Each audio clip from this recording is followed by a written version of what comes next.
Okay, welcome back everybody for another episode of Master of Spreadsheets. Just kidding, we're going to be talking about Master of Command here. But of course, I've got my spreadsheet here ready to go. We're going to be talking about weapons. I'm going to be going over the various weapons in the game, and we're going to look at their stats. I'm going to opine on what I think that they would be good at. Honestly, there's some weapons where I don't know. Uh, I don't think that I have a good answer for them, but I'm going to try to at least let you guys know what I'm thinking and what the stats say, and then you guys can come to your own conclusions on how to use these weapons or what situations it would be best to use them in. So first off, we're going to start by talking about the carbines. The carbines, of course, they have the I'm just going to call it the model of the carbine. It matches a lot with the characteristics of the same model of the musket.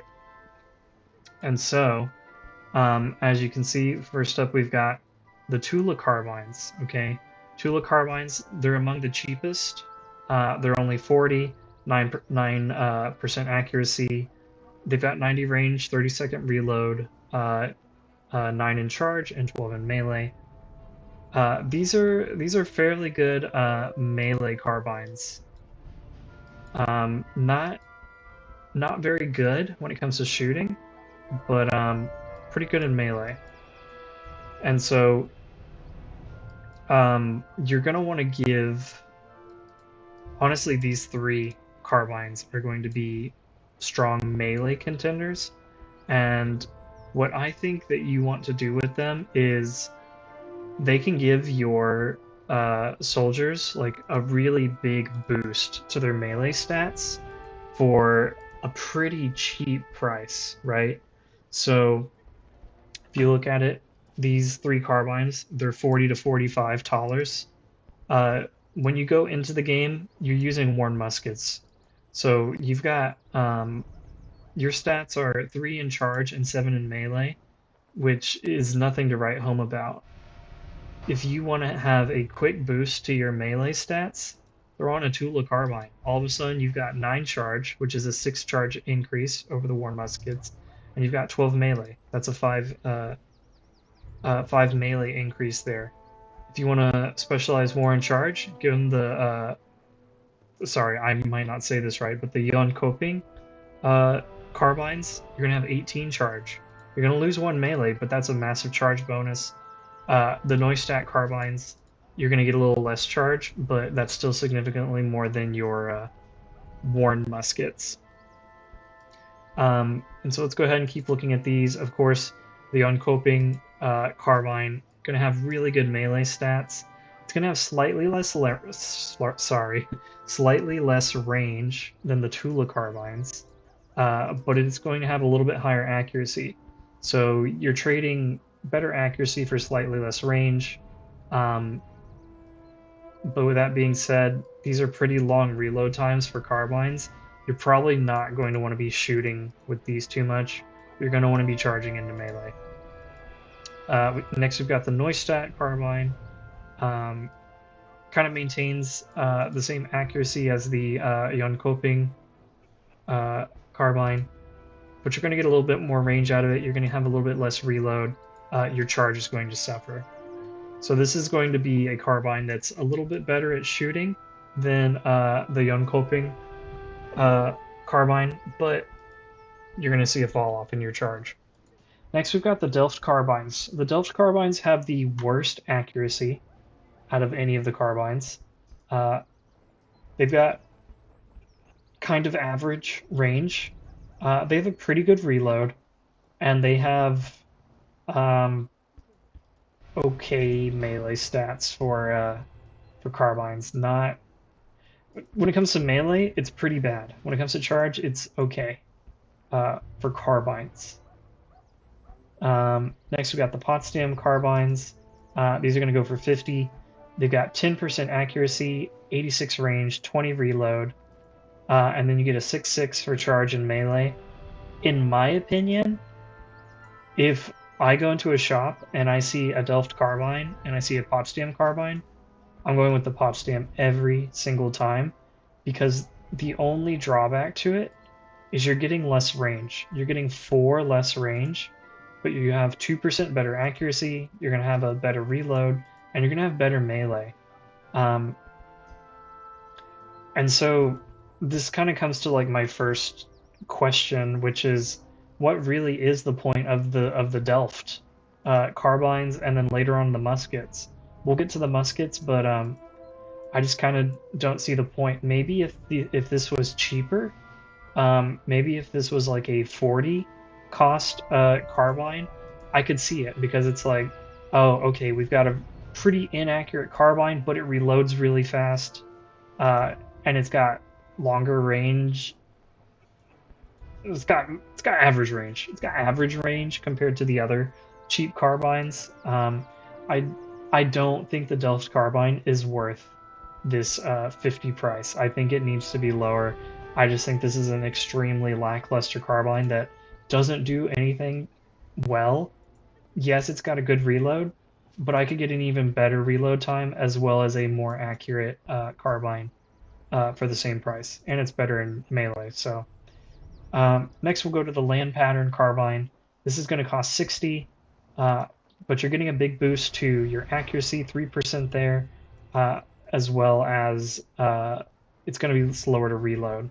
So here you're trading more accuracy, longer reload. Your melee is also going to fall off compared to the Potzdam. And last we have the Charleville carbine. This is going to be pretty pricey at 90. It's the most expensive carbine. It's got pretty good accuracy, not as good as the land pattern, but pretty good. Where it stands out is it's got 99 range, so it's the longest range of all the carbines.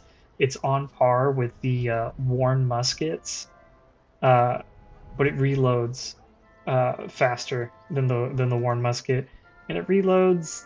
This is like an average reload speed for the carbines. Charge is not good. Melee is okay for a carbine.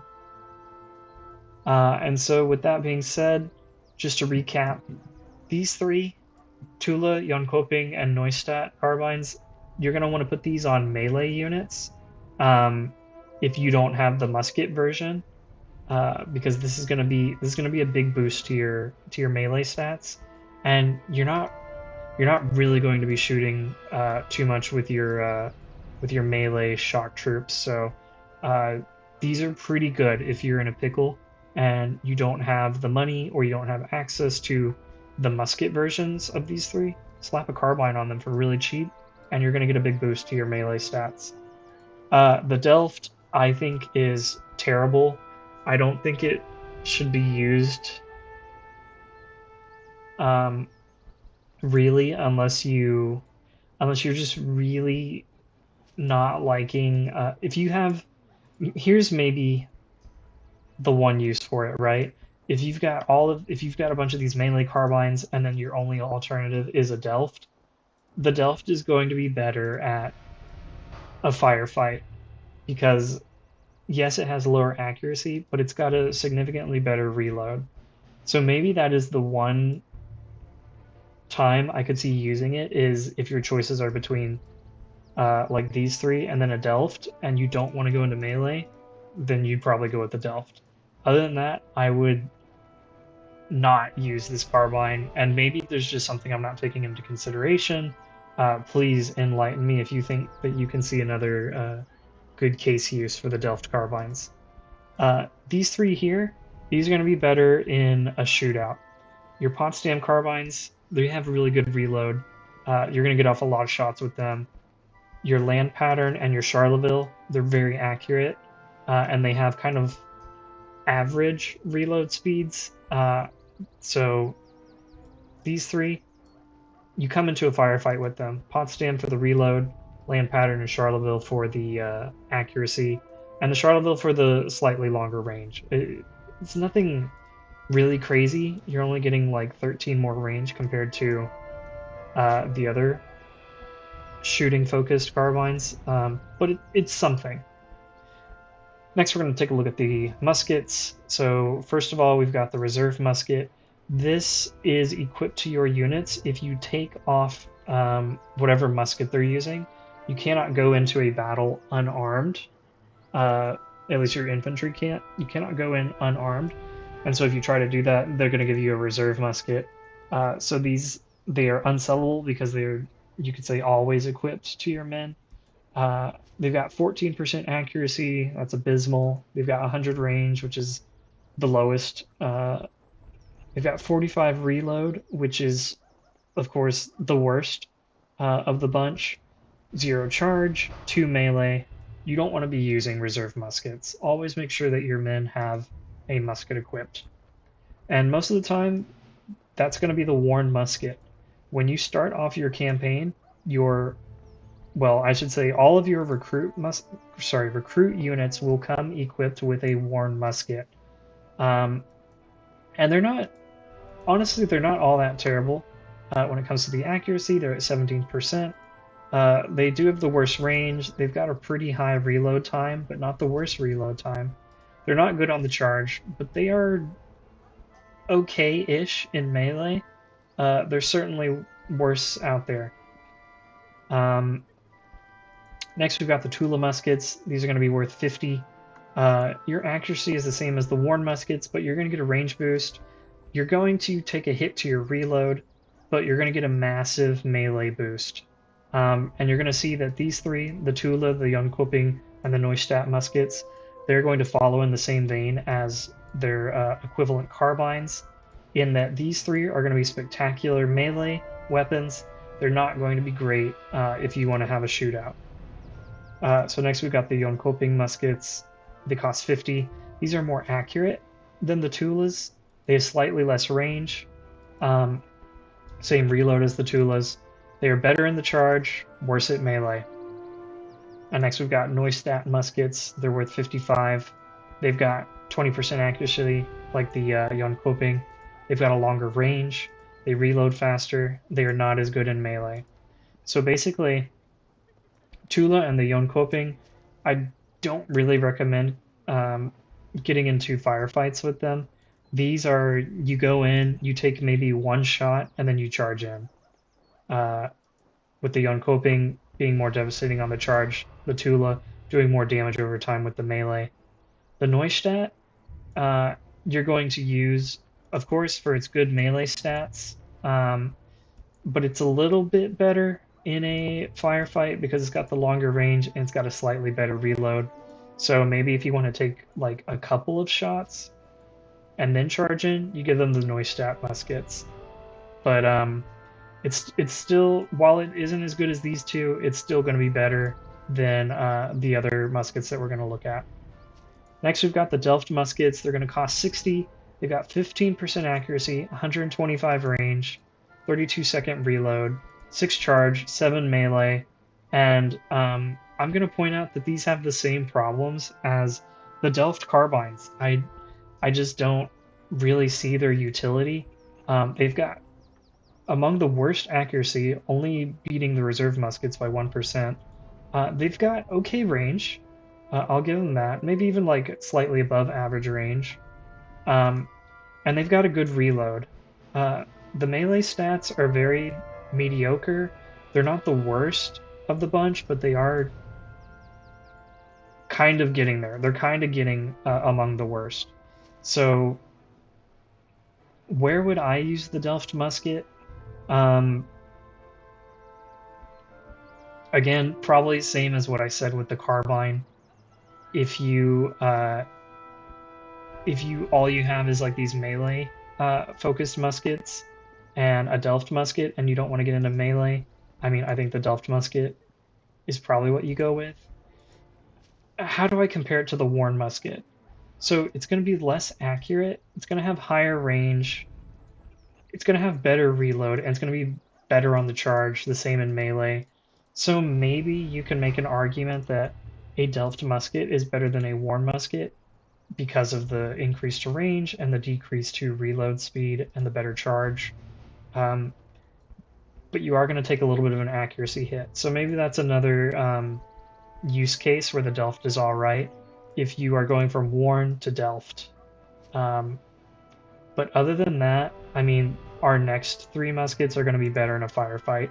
So let's talk about them. We've got the Potzdam Muskets, same cost as the Delft, 20% accuracy, 119 range, 30-second reload, which is going to be the best among the muskets. They've got 6 charge, 10 melee. So their melee stats are fairly decent for a musket that's more focused on firing. I I think that if you have a choice between Delft muskets and Potzdam muskets, go with the Potzdam. These are going to be better in a firefight, and they're going to be better in melee. The only part where the Delft slightly edges out the Potzdam musket is it's got 6 more range, but I don't think that 6 range makes up for a 5% drop in accuracy and a 2-second reload and 2-second longer reload and lower melee stats. I think you're just going to want to go with the Potzdam. Next, we've got the land pattern muskets. These are worth 70 dollars, 25% accuracy, so they're going to be the best musket in terms of accuracy. 119 range, which is kind of average, kind of okay. Reload is going to be average at 35 seconds. Charge and melee are going to be pretty abysmal on this weapon, and that is because this is for shooting at the enemy. You don't want to go into melee with this. You don't want to put this on a unit that's probably going to get charged. You want this guy just shooting. He's got really high accuracy. That's what he's going to be good at. He's got an okay reload speed. He's got an okay range. But he's going to do a lot of damage with this accuracy. So give this to a unit that you want shooting, and they're pretty safe from a charge because they're not going to do well in melee. Next, we've got the Charleville muskets. These are going to be the most expensive muskets. They're going to cost $100. They're going to have a 23% accuracy. They've got really good range. They've got the highest range of all the muskets at 138, 35-second reload, 3 charge, 10 melee. So what's interesting about the Charleville is they're going to be good for shooting, right? Just like the land pattern. They don't have as high accuracy, but they've got better range. They've got the same reload. And something else of note is that the Charleville has pretty good melee stats for a musket that you mostly want to be shooting with. So maybe you give this musket to a unit where you want them firing, maybe firing even at a distance, taking advantage of this 138 range. But it's okay if they get charged because they've got 10 melee. You shouldn't be charging with them because they've only got 3 in their charge stat. But they can get into melee and actually fight off other units with this 10 melee. The last firearm we're going to be going over here is the Jager Rifles. These are very expensive at $250. Accuracy is at 30%, range 151. So these are the most accurate guns in the game. They have the longest range. They also have a very long reload. They offer no charge bonus, and they offer a very low 4 in their melee stat. So you don't want to get in melee with this unit that has these rifles, and you don't want to charge them into melee because you're getting no charge bonus and you have an extremely low melee stat. So what you want to do with these guys is you probably want to keep them at a distance, take advantage of this long range, and just inflict a lot of damage with your 30% accuracy. Just note that because of the long reload time, they may not be inflicting damage very fast. There are some of the skirmisher light infantry type units that get a very good reload stat. So maybe if you equip these Jager rifles onto those, you would see them turn out more damage, but you would have to offset this long reload time.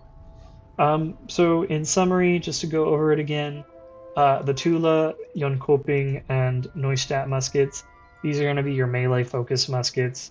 Your Delft musket, I think you only really use it to give to a unit that's using worn muskets, or maybe if you want to use it over one of the melee muskets, that would be fine. But other than that, I can't recommend using the Delft. You're going to be better off using the Potzdam, Land Pattern, and Charleville for your fire-based units. Potzdam going to have the really good reload. Land Pattern and Charleville, they're going to do more damage with each volley. They're going to do it a little bit slower. Charleville's going to do it from a little bit further range, and it's also going to have a decent melee stat. Uh, my opinion on the Jaeger rifles, I don't know that they're worth it. They seem really expensive. Yeah, it's cool to have that 30% accuracy, that really long range, but 250 is a sizable investment to make. If you have money to spare, sure, go for it. But this is a big investment to make, and I think that this money could be better spent elsewhere, especially on artillery. Um, but also, I haven't used the Jaeger rifles in game, so maybe I'm sleeping on them. Maybe this is actually a really good weapon, but for the price and looking at these stats, I don't find it very impressive. All right, next we're going to go ahead and look at the artillery. And first off, we've got the worn 1-pound gun. So this is kind of like the same as the reserve muskets. If you have an artillery unit and you strip them of their artillery so that they are basically unarmed, this is what they're going into battle with. And I would not recommend it. And I'll tell you why here in a second. It's got really terrible accuracy, 15%. It's got the worst range at 275. It's got 30-second reload, which isn't necessarily terrible for artillery, but for these stats, it is pretty awful. And your shell damage is also going to be really low. I will also say, anecdotally, I went into battle accidentally once with the worn 1-pound gun, and I don't think that my artillery unit got a single kill. I think it burned through like 40-50% of its ammunition and not a single kill. We were almost like in point blank range with this thing, and it was not hitting anything. I cannot overestimate or overemphasize. Do not use this artillery piece. You are not going to enjoy it. The other thing I will flag is that I believe if you upgrade your recruit into an artillery unit, I think this is what you get is the worn 1-pound gun. You don't automatically get like the iron 3-pound gun. So do take note of that. If you are gonna upgrade a recruit to an artillery unit, you want to have an artillery in reserve. You want to have that equipment in reserve so that you can give it to them, and so that you're not using this, because your unit is not going to get any kills. They're not going to get any experience. They are going to languish, and it's going to be depressing. So have a cannon ready to go when you make that upgrade. Again, I'm not 100% if that's true. I think that's what happened in my playthrough. I could be wrong. I'm open to being wrong, but that's my caution to you. Next, we're going to look at the iron guns. So first, we've got the iron 3-pounder. It costs 50, so it's pretty cheap. You're getting 25% accuracy, 300 range, 25-second reload, 25 shell damage. I think it's really okay. And then the other guns, they just kind of build off of that, and they get a little bit more expensive. They get you add 100 each time. So you got the iron 6-pounder, 150 cost, 30% accuracy, 350 range. You get a kind of like a big jump in reload, 15-second longer reload, but you get 10 extra shell damage. So you're getting a sizable damage boost from the 30% accuracy and the extra shell damage, but you're also getting a longer reload. 12-pounder, it's going to cost 250. The accuracy is 35%, range 400, reload 50 seconds, shell damage 40. And then I'm gonna talk more about these guns once we go through the bronze guns, which are basically kind kind of like they are a better version of the iron guns, but they are more pricey. So the bronze 3-pounder, it's going to cost you 100, accuracy's at 30, range is 350, reload 20 seconds. Pretty low reload. Um, Pretty quick reload, I should say. And you're doing 30 shell damage. 6-pounder, it's going to cost you 300, accuracy's 35%, range 400, reload 35, shell damage 40. And last, we've got the bronze 12-pound gun. It's going to cost $500. It's going to be the most expensive cannon in the game. 40% accuracy, so it's the most accurate. 450 range, which is knocking at the door of the longest range cannon. 45-second reload, which is respectable for being a 12-pound gun, and 45 shell damage, which is among the highest damage amounts for artillery in the game. So now what I want to point out between the iron and the bronze is the bronze is going to be better if you compare them like according to weight. If we compare the bronze 12-pounder to the iron 12-pounder, the bronze cannon is going to be better in every stat, but, and here's where there's a big drawback. The iron 12-pound gun is half the price of the bronze 12-pound gun. So basically you're getting better stats. You're getting a little bit better stats here, right? 40% compared to 35%, 450 compared to 400, 45 second reload compared to 50, 45 shell damage compared to 40. But this only makes sense, I think, if you are swimming in Tallers, or if you only have, maybe 1 or 2 artillery units and you want them using the absolute best equipment. I think that's when it makes sense to go for bronze. But generally speaking, if you are strapped for cash, if you have trouble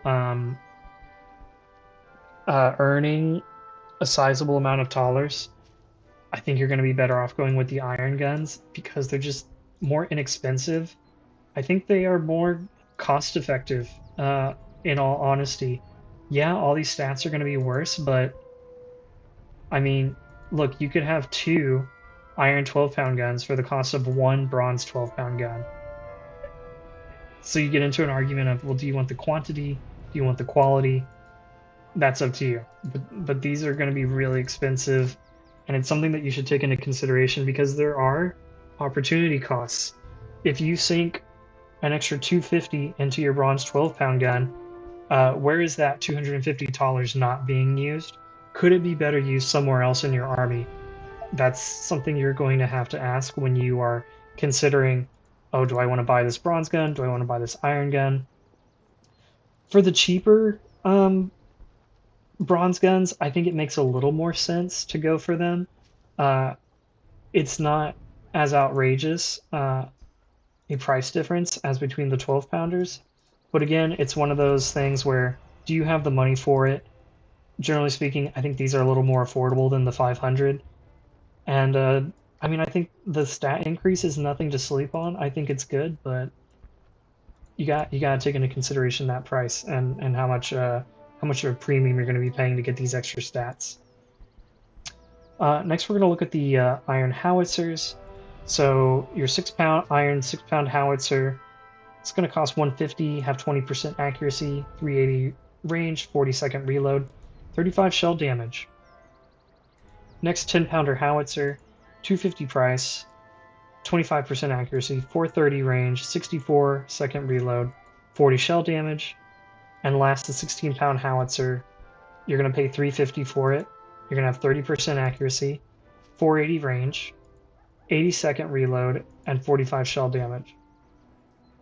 So basically with the howitzers, you're getting better range with them, but you're going to see massive increases to your reload speed, and you're going to see a slight drop in accuracy compared to the iron artillery pieces, or I should say the iron gun artillery pieces. So let's compare guns at the same price point. So we've got the 6-pounder howitzer, 6-pounder gun. Look, you've got a 10% decrease in accuracy. You're getting a little better range. You've got the same reload, and you've got the same shell damage. However, and I can't prove that this is true in the current build of the game, but I believe that the howitzers do more splash damage than do the guns. And I say that because in one of the streams that Griffin did, it was the France stream. If you watch that one and you look at, there's this one point after an encounter where he gets, I believe it's a 16-pound howitzer, and when he puts his cursor over the howitzer and looks at the stats, there was information there talking about a shell damage radius, and the shell damage radius was larger for the howitzers than it was for the guns. So I'm not sure if that's in the current implementation of the game, but I would think that it is. It's probably just like a hidden value. And so with that being said, these howitzers are going to be less accurate, but when they do hit, if I'm correct, if there is a shell damage radius stat in the game that the player just can't see easily, these guys should do good damage because they have a bigger radius. You're going to be hitting more entities in a unit compared to a gun. Of course, this is just going to be one of those trade-offs, right? Where do you want a weapon that is going to be less accurate? You're going to land fewer shots, but each shot is going to be more devastating. That's going to be up to you to figure out. I have not play tested to see how howitzer damage compares to gun damage. I will say that the reload times are a little concerning because they're very long. Especially when you get to the 16-pound howitzer, 80-second reload, that is substantial. Of course, you've got pretty good shell damage, so, I mean, I guess they're making up for that long reload with having a really good damage potential here. Next, we're going to take a look at the unicorns. 8-pound unicorn, 300. Tollers, accuracy 30%, range 390, reload 52 seconds, shell damage 38, and the 12-pounder is going to cost you 400. Accuracy is 35%, range is 440, reload 65, shell damage is 43. And I believe the point of the unicorn is to act as a middle ground between the howitzer and the gun. And so you can see here, it's kind of got the accuracy of the gun, albeit at a much higher price. It's got longer range, generally speaking. It's got a longer reload time. It's going to do more damage, generally speaking. I mean, once you get to like the bigger unicorn, because if you compare them by price point, the 8-pound unicorn isn't doing the same damage as the 12-pound gun. It's going to be a little less accurate, a little less range, slightly longer reload. But I think the trade-off here is that you've got, if I'm correct about the shell damage radius stat, I imagine this is going to have a larger shell damage radius than these iron guns. So it's just a question of, do you want bigger shell damage radius at the cost of accuracy and reload, or not? And the unicorn is going to be your middle ground. Howitzer, you want that big splash damage. Unicorn, you kind of want the best of both worlds. The guns, you're going for that reload, you're going for that accuracy. Next, we're going to go ahead and look at the cavalry weapons. So I'll start off by saying that generally, any cavalry weapon that is a saber is going to be better at charging. Any cavalry weapon that is a sword is going to generally be better at melee. There's a couple of instances where that doesn't hold true, but generally speaking, that is the trend. First off, we're going to take a look at the worn sabers. This is what your cavalry typically is equipped with if you don't have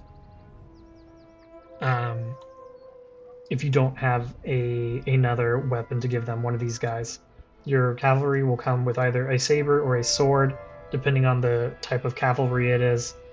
Like I said, your hussar light cav units are going to come with sabers, and then your heavier cav is probably going to come with the worn sword.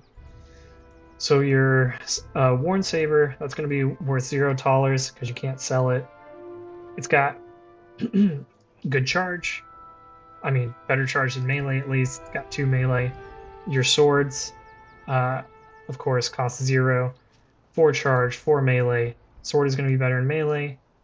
Saber is going to be better in the charge.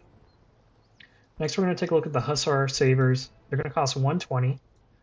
You're going to get 8 charge and 4 melee. So here's an instance of Saber, better on the charge than in melee. Cuirassier Sword is going to cost 140. Your charge is going to be 4, melee is going to be 10. Dragoon Swords, oh, I messed up with my ordering here. I tried to order everything based on price, and my Dragoon Sword is out of order. Anyway, it's going to cost 130. Charge is going to be 6, melee is going to be 6. So your Dragoon Sword is going to be your balanced, all-arounder type weapon. Your Cuirassier Sword is going to be if you want to go into melee. Your Hussar Saber if you want to do more on the charge. Next, we've got the Basket Hilt Broadswords. It's going to cost 200. Charge is 12, melee is 8. Heavy Sabers cost 210. They're the balanced option. You've got 10 charge, 10 melee. And next you've got the, I don't know how to say this, so I'm just going to wing it, the Palash Swords. They cost $220. You get 8 charge, you get 14 melee. You want to give these Palash Swords to your Heavy Cav, Heavy Sabers if you want to balance, Basket Hilt Broadswords if you want better charge. I guess I'll just explain briefly what I think the benefits are of having a high charge versus a high melee. Your high charge, you're going to do more damage charging into a unit, of course, and you're going to do like a big burst of damage until your charge meter depletes. So if you've got a unit that's wavering or it's getting close to wavering, and you just want to go in and deliver that final hit to it to make it rout, you're going to want to have a high charge if that's how you're using your cavalry. But if you're employing your cavalry in a manner to where you want them to go in and you want them to hit a unit and you want them to destroy a unit from like 100% strength, you probably want to give them melee because the melee is what is going to do more damage over time while they're stuck in there fighting. But it's just up to you based on the cavalry you're using and the tactics that you use for employing your cavalry. And here, last but not least, we're going to take a look at the bayonets that you can equip on your infantry. So first of all, we've got the worn bayonet. It costs 20. It's got 2 charge. It's got 2 melee. This is what all of your infantry come equipped with. One thing I didn't check, what I should have, is to see if there is like a reserve bayonet. I should have checked that. I didn't. Sorry, I've got Master of Command open in the background, and I'm wondering if I should just load in and check that real quick. Maybe I will. I think I will just do that real quick. See if there is a reserve bayonet, or if you just can unequip it and have nothing. I haven't paid attention to that. We'll go ahead and look at the rest of the bayonets while that's loading. So next we've got the socket bayonet. It's going to cost 60. You're going to get a balance here. 6 charge, 6 melee. Socket bayonet is your balanced bayonet. Next we have the light socket bayonet, which is going to cost $100. Your charge is going to be 8, melee is going to be 4. So light socket bayonet, put it on your troops that you want to have a higher charge bonus on. And by contrast, your heavy socket bayonet, it's going to cost 140. Charge is going to be 6, melee is going to be 8. So you want to put the heavy socket bayonet on a unit where you're just going to throw them in to a fist fight, to a melee fight, and you want them to come out ahead. They still do get a really good, decent charge bonus, so it's not like you were sacrificing much charge going with the heavy socket bayonet, but you do definitely sacrifice melee going with the light socket. And now I'm just loading in real quick to Master of Command. Sorry, that might be showing up as a black screen on OBS, and that's my bad. But just real quick, no, you do not get a bayonet if you take off the bayonet. I just confirmed it. So these are all of your bayonet options, at least that I'm aware of. I should have mentioned that earlier. There may be more weapons in the game, but I only have access to Act 1, and these are what I could find. So I'm kind of assuming that these are all the weapons in the game, but I might have missed 1 or 2, or there might be additional weapons available as you progress through the game. I'm not sure. In any case, I hope this has been a good rundown of all the weapons. I hope it helps you understand them a little more. Like I said, I'm open to being wrong about some of my opinions or theories on these weapons. If you think that you've got something important to share or some insight or something that I didn't cover, feel free to leave a comment. I would really appreciate it. The other thing I want to add is I'm making this during the demo release of the game. Full release has not happened yet, so it's possible that these stat values will change. However, I believe that the philosophies behind each weapon will probably be the same, right? Your melee weapons, they're probably not going to suddenly be good at, shooting after a few updates, right? These will probably remain mostly melee weapons. These will probably remain mostly shooting weapons. I think that will probably remain the same, but stats may change. Okay, I think I've rambled enough here. Hope you enjoyed the video. If you did, please leave a like, leave a comment, subscribe. I appreciate your support, appreciate you taking the time to watch this video. Thanks, and we'll see you in the next one.